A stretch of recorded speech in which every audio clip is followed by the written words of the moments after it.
kulay po, isang simponya ng katahimikan, kung saan ang mga kulay ay hindi makapangibabaw. Lumalakad ako sa tanawin ng buhay, ginagabayan ng paghawak at tunog.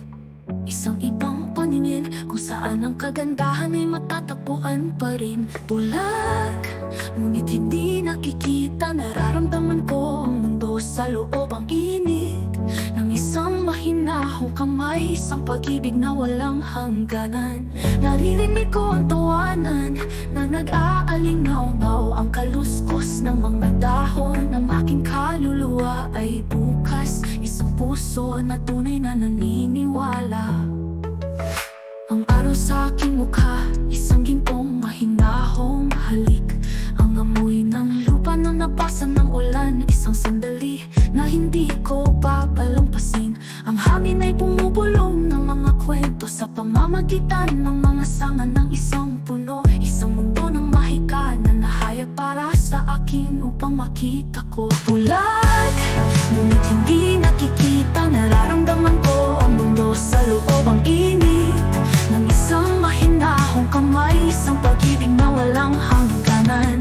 Naririnig ko ang tawanan na nag-aalingaw-ngaw, ang kaluskos ng mga dahon ng aking kaluluwa ay bukas. Isang puso na tunay na naniniwala. Sinasabi nila na nawawala ako sa isang mundo ng matingkad na kulay, ngunit nakikita ko ang kagandahan sa kadiliman. Isang pananaw, sariwa at totoo. Ang mundo ay isang tapiserya, hinabi ng mga sinulit ng tunog. Isang simponya ng mga pandama, isang masiglang mundo na malalim.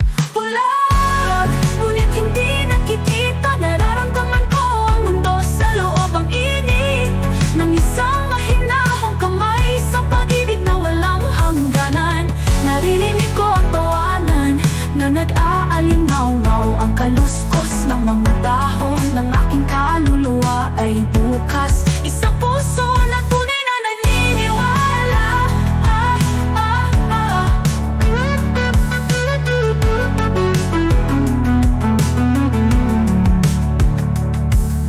Ang aking paningin ay maaaring naiiba, ngunit ang aking espiritu ay lumilipad ng mataas.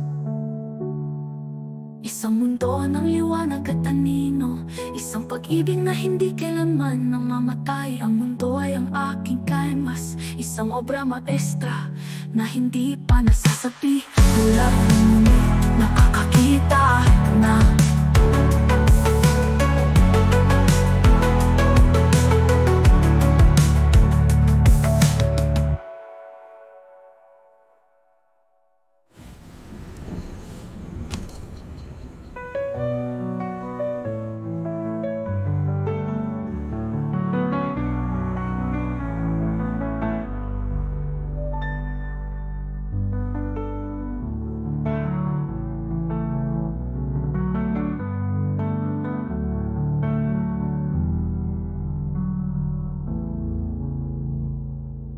Sinasabi nila na nawawala ako sa isang mundo ng matingkad na kulay ng kulay, ngunit nakikita ko ang kagandahan sa kadiliman ni